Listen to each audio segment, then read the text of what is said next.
जय श्री कृष्ण मित्रों, स्वागत है तमारू जय श्री किचन में। तो આજે આપણે બનાવીશું એકદમ નવા મસાલા સાથે ભરેલા મરચા। તો તેના માટે અહીંયા મેં ભાવનગરી મરચા લઈ લીધા છે। તમે જોઈ શકો છો કે આ રીતના આપણે એકદમ સરસ મરચા લઈ લીધા છે। તો આજે આપણે એકદમ નવો જ મસાલો બનાવવાનો છે। તો તમે મારા વિડીયોને સ્કીપ કર્યા વગર જોજો, જેથી તમને ખ્યાલ આવશે કે આપણે નવો મસાલો કઈ રીતે બનાવવાનો છે। તો ચાલો આપણે બનાવવાનું શરૂ કરીએ। તો અહીંયા મેં ખાવણી લઈ લીધી છે। આપણે બધા જ મસાલા આની અંદર ખાંડી અને તૈયાર કરી લેવાના છે। તો સૌથી પહેલા આપણે અહીંયા સીંગ લીધી છે, મેં ફોતરા ઉખેડી અને તૈયાર કરી લીધી હતી। તો આપણે 3 ચમચી જેટલી સીંગ લઈ લીધી છે અને તેની સાથે આપણે 3 ચમચી જેટલા ગાંઠિયા લીધા છે, તે પણ આપણે એડ કરી દઈશું। તો હવે આપણે અહીંયા 2 ચમચી જેટલા સફેદ તલ લીધા છે, તે પણ આપણે અંદર એડ કરી દઈશું। આને આપણે એકદમ સરસ ખાંડી લેવાના છે। તો આ રીતે હું બધા જ મસાલાને એકદમ સરસ રીતે ખાંડી લઉં છું। તો અહીંયા આપણે મસાલો એકદમ સરસ રીતે ખાંડી અને તૈયાર કરી લીધો છે।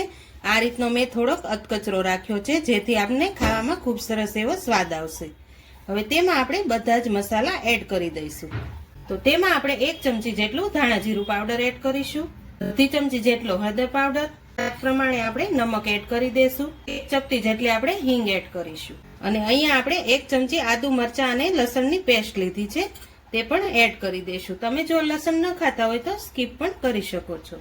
હવે તેમાં આપણે લીલા ધાણા એડ કરી દેશું। લીલા ધાણા આપણે થોડાક વધારે એડ કરવાના છે, જેથી તેનો સ્વાદ ખૂબ સરસ આવશે। હવે આપણે અહીંયા ખાટો મીઠો સ્વાદ દેવા માટે હું તેમાં ગળ એડ કરું છું। તો અહીંયા હું ગળ એડ કરી દઉં છું અને અડધા લીંબુનો રસ એડ કરું છું। હવે તેમાં આપણે 1 ચમચી જેટલું તેલ એડ કરીશું। અહીંયા મેં લાલ મરચું પાવડર એડ નથી કર્યું, તમારે જો કરવું હોય તો તમે એડ કરી શકો છો। હવે આપણે આ મસાલાને એકદમ સરસ રીતે મિક્સ કરી લઈશું। તમે જો આ રીતે એકવાર નવા મસાલા સાથે ભરેલા મરચા બનાવશો ને, તો ખાવામાં ખૂબ સરસ એવો સ્વાદ આવશે અને ટેસ્ટ પણ ખૂબ સરસ એવો આવશે। તો આ રીતે આપણે બધા જ મસાલાને એકદમ સરસ રીતે મિક્સ કરી લેવાના છે। તો અહીંયા આપણો મસાલો એકદમ સરસ રીતે બની અને તૈયાર થઈ ગયો છે। હવે મસાલાને આપણે સાઈડમાં રાખશું અને મરચા લઈ લેશું। હવે આપણે મરચાને કટ કરી લેવાના છે। હું આ રીતે મરચાને આપણે વચ્ચેથી કટ કરી લઈશું।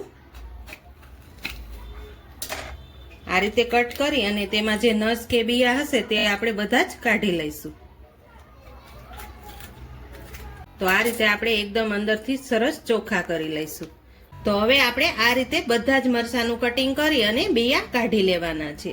તો હવે આપણે બધા જ મરચાનું કટિંગ કરી લઈશું। તો અહીંયા આપણે બધા જ મરચાને કટિંગ કરી અને નસ અને બિયા કાઢી લીધા છે।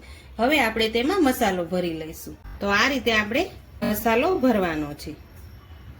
તમે જો ક્યારે આ રીતે મસાલો નવા મસાલા સાથે મરચા ન બનાવ્યા હોય ને, તો એકવાર તમે જરૂરથી ટ્રાય કરજો। આ મરચા ખાવામાં ખૂબ સરસ એવા લાગે। તો આ રીતે આપણે બધા જ મરચામાં મસાલો ભરી લેવાનો છે।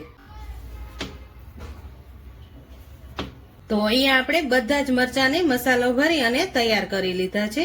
તમે જોઈ શકો છો કે એકદમ સરસ એવા મરચા ભરી અને તૈયાર થઈ ગયા છે। આ રીતે જ આપણે મરચાને એકદમ સરસ રીતે પૂરતો મસાલો ભરી અને તૈયાર કરવાના છે। તો અહીંયા મેં એક પેન લઈ લીધું છે। હવે તેમાં આપણે 1 ચમચી જેટલું તેલ એડ કરીશું। મરચાને આપણે તળી લેશું। તો આ રીતે આપણું તેલ ગરમ થાય પછી આપણે તેની અંદર મરચા એડ કરી દઈશું। અહીંયા આપણું તેલ પણ એકદમ સરસ ગરમ થઈ ગયું છે। હવે તેની અંદર આપણે મરચા એડ કરી દઈશું। તો આ રીતે આપણે બધા જ મરચાને એકદમ સરસ રીતે ફ્રાય કરી લેવાના। જો એકવાર આ રીતે મરચા બનાવી લીધા ને, તો તમે વારંવાર મરચા બનાવવાનું પસંદ કરો। તો અહીંયા હવે આપણે મરચાને થોડા થોડા પલટાવી લેવાના છે, જેથી બધા જ સરસ રીતે શેકાઈ જાય। જો આ રીતે આપણે તેને ફોટ આવે તેવા આપણે તળી લેવાના છે। તો આ રીતે હું બધા જ મરચાને પલટાવી લઈશ।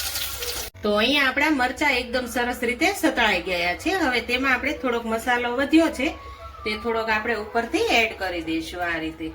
તો ખૂબ સરસ એવો સ્વાદ આવશે। હવે તેની ઉપર હું થોડાક લીલા ધાણા એડ કરું છું। તો તૈયાર છે આપણા એકદમ નવા મસાલા સાથે ભરેલા મરચા। જો તમને મારી રેસીપી પસંદ આવી હોય તો મારા વિડીયોને લાઈક કરજો, વધુમાં વધુ શેર કરજો અને હજુ સુધી મારી ચેનલને સબસ્ક્રાઇબ ન કરી હોય તો પ્લીઝ સબસ્ક્રાઇબ કરી દેજો। તો કોમેન્ટ કરીને કહેજો કે નવા મસાલા સાથે ભરેલા મરચા તમને કેવા લાગ્યા।